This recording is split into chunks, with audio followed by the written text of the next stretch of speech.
I have 10 quilty things you should do the first week of the new year. Hi, Sewing Mastery fans. I'm Sarah, and I'm so excited always to start a new year. And a few of you will agree with a few of these things that I always recommend to our students to do at the beginning of the year. So in no particular order, I'm going to just go through some of the things that might be helpful as you get ready to kind of start the new sew year. So whether that's for your sewing machine or for education, and a few tools that could help make your quilt experience better for the next 12 months. So let's get started.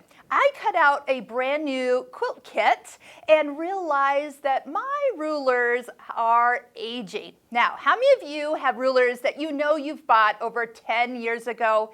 You've looked at your rotary cutter mat and probably said, ooh, I should probably replace this. Let's make that a priority for this year. You probably have a ruler that you use all the time, whether it's the longer one or a certain smaller one because it's easy to handle. Why don't you treat yourself to a new version of that same size, because over the years, your ruler actually shrinks. So instead of cutting a 6-inch square, you're actually cutting a hair less. Well, that can multiply and make your blocks not turn out the size that they are needing. Now, my quilt that I just started has a ton of half square triangles. So the accuracy to get those points to turn out is going to come down to the accuracy of my ruler, my cutting, and my sewing. But if your ruler is older, you know what I'm talking about. Why don't you put it on your list to head to your local quilt store and treat yourself to a new ruler and mat. Next, what about donating a box of fabric? You know what I'm talking about. You've got fabric that you want to keep, but you know you're never going to use it. Why don't you take an empty box in a few minutes and just quickly go through and pass on, donate some fabric that you know you're actually not going to stitch. I bet you won't even miss it. I did that the other day and put free fabric out at one of our sewing classes, and poof, it was gone. So somebody else will use it, and that will free up more room for new fabric. This next one I did the other day, and I just kind of put all my scissors in one place, and I realized how many scissors I have that I'm actually not using. So once again, maybe that donation box of fabric, put some scissors in that fabric donate box, and let somebody else have the benefit of using those scissors. I'm curious how many pairs of scissors you have. Put the number in the comments below. I want to see who's got the most scissors. So go ahead and count up. You can even count up rotary cutters too, because I know a lot of you have rotary cutters and you hang on to them, but you don't ever get rid of them as you buy new ones. So keep that in mind. I bet there's other people in your town that would benefit from some of your extra rotary cutters and scissors you're not really using. Let's talk sewing machine service. A lot of sewing machine stores will actually put a sticker on the back of the machine and it says your next service is, and they'll put the date. So for our store, we don't put the date you had your machine service. We put 1 year later when your next service is. I don't know why it's confusing, but people come in and say, oh, it's only been a year past my service date, but it's actually been 2 years because that was the date you were supposed to have it serviced 1 year from when it was serviced. So if it's been over a year, 2 years or longer, Mom, I'm calling you out on this. It's time to get your machines in for a service. Now, there are times that your local sewing machine service is not as busy. So whether you put it on your calendar to bring it in the summer, by the way, great time because usually they're not as busy. Everybody's out doing other things. But if you put it on your calendar, I feel like it will pop up and remind you to take your machines in. Maybe the next time you go on vacation, a great time to take your machines in for a spa day. Let's talk education. What do you want to learn in the new year? Did you buy a sewing machine last year or the year before and you thought you'd be using it more than just the straight stitch by now? Our Sewing Mastery online courses might be just what you need to treat yourself and to kind of get you started for the new year. Some of our most popular courses are Embroidery Essentials online course, still the most popular course we have, helps you master every corner of your embroidery machine. So if you sometimes struggle of getting started or knowing what stabilizers and all that, this is a great little project to get you going and learning techniques. And the repetition of using your machine over and over for each of these blocks is actually what makes you learn your machine. Now, if you don't have an embroidery machine, our Stitching Cosmos online course, where every block is a different sewing technique, different accessory foot, but keep in mind, you don't need the accessories to do this course. You'll learn about them. You could probably do every technique without the accessory, but a lot of you have these accessories and don't know how to use them. So all of our courses have free videos that you can watch to see if that course is right for you.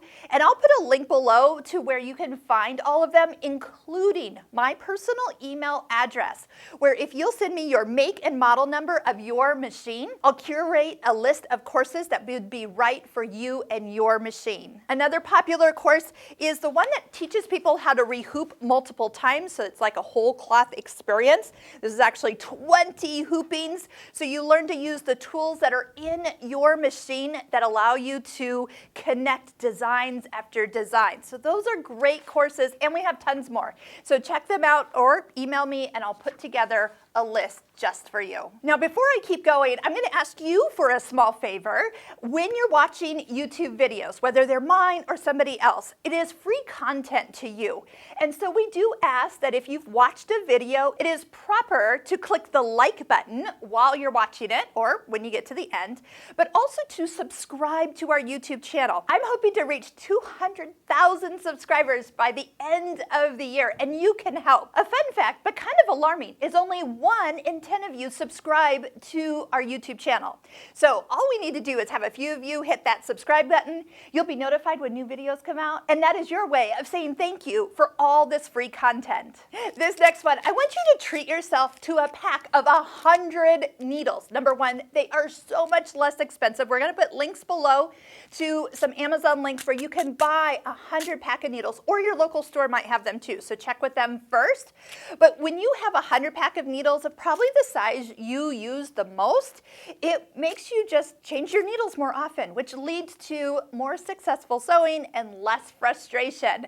So even though it sounds like a lot, when you have needles, you just change them. You don't even think twice about them. And like I said, they're a ton cheaper than buying them in the 5-pack. My students here at our store are totally on board with these 100 packs, and they just always have them with them. So anytime I talk about them to new students, they're like, oh yeah, I have mine. And it's just so much easier. Treat yourself to a 100 pack of needles, because it's gonna make it so much easier every time you sit down to sew. We better get to this next one. You gotta start the new year with a cleaned out sewing machine. When was the last time that you actually brushed out all the lint, you took the throat plate off? Those are things that you and I have to do on a regular basis. Anywhere from 2 to 5 bobbins worth of sewing creates quite a bit of lint, especially depending on what type of thread you're using. If you're using batting, that always produces more lint than you realize, and that can lead to threads breaking. So if you're sewing and you're getting thread breaks or just stitches that are not consistent, start by making this a new habit that you get in and clean out. Remember, no canned air. That's going to blow more in than out. You got to brush it out or use one of those little miniature vacuum attachments that you can stick on the end of your hosed vacuum and just suck it out. That's a really quick way to clean out a sewing machine. But you've got to get in the habit. If you're not, maybe make that your New Year's resolution. Embroiderers, this next one's for you. If you've owned your embroidery machine for over 10 years, 15 years, think back. When did you buy it? There are so many things that have actually changed in the last 10 to 15 years that you might be surprised that would save you a lot of time. Now, there is a point where upgrading your machine, especially if you embroider a lot, will actually make the most sense. So I know you're probably not thinking, oh my gosh, I need to replace this, but I want you to go visit your local sewing machine store and go on a fact-finding journey and check out all the new features of the latest, greatest embroidery machines. All right, this next one I just threw in because I know it will relate to everyone. I want you to look in your sewing room or think, what item did you buy that you actually haven't opened yet. It's still in the package. And so the question is, why is it still in the package? Are you going to use it next year? What is that item? I want you to put it in the comments. And is it something that you thought you were going to use? Or is it something that you could probably just go, nope, I'm not going to use it. I should donate it. So with that box of fabric, those extra scissors, is there something that you bought that you realized, nope, not going to use it? I'm just curious what that is for you. I have two more things for you.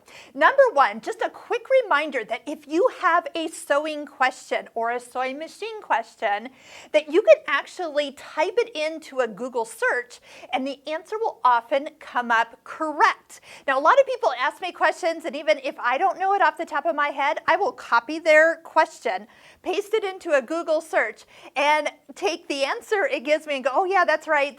That's how it works, and then copy it back and send it to the student that asked. So a lot of those questions that you just have, whether it's how to clean your sewing machine, or how to use your needle threader, or what function do I use on this particular brand of machine to give me this result, if you can just sort of describe it, you might be surprised of how much the answers are right at your fingertips.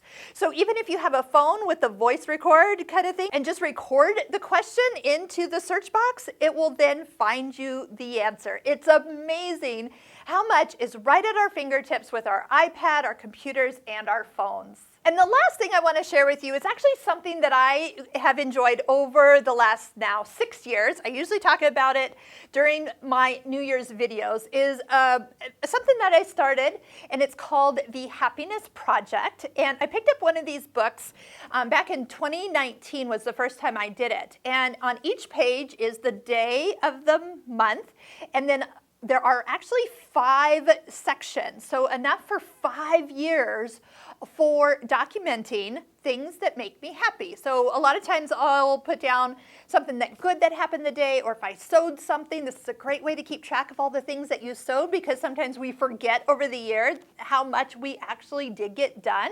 And it's also, so this one I'm about ready to start year 2 on, and then it's fun to read what happened last year. Well, now I actually have a whole separate book, and I'll put links down below in the description to this so you can, if you like it. I'm not a journal person, but I like to just write a quick note. So over the years now, I have a book that has 5 years worth of happiness things. I don't always put the sad things unless it's like I need to make a note that happened on that day, but it's usually not a thing. I'm more of a positive people person, so I'm looking for things, and sometimes I have to search for something that good that happened that day. But it's so fun to actually just read back, especially after you've got a couple years in and you're filling in year 4 and then looking back. So that has been super fun for me, and they're super small. I do have, and I'll put a link to this video, these are my favorite pens that I use, the Inkjoy pens, and a little roll-up that always travels with me. I'll put the video and link to this where you can check it out. There is a pattern, there's a free pattern. It just talks about how to kind of go about measuring and marking and making for that. So that video, we'll also put it right up here so you can go check it out. But there'll be links below to all the information, including the online courses. So I'll look forward to hearing from some of you in the new year. Email me at info@sewingmastery.com, where you can get a list of curated online courses and free video tutorial links specifically for you and your exact machine. Don't forget to like and subscribe to our YouTube channel, and get in the habit of doing that throughout the year on every video that you watch. I hope you have a wonderful, happy sew year, and some of these things can help you get started on the right foot going forward. Happy sewing, everyone!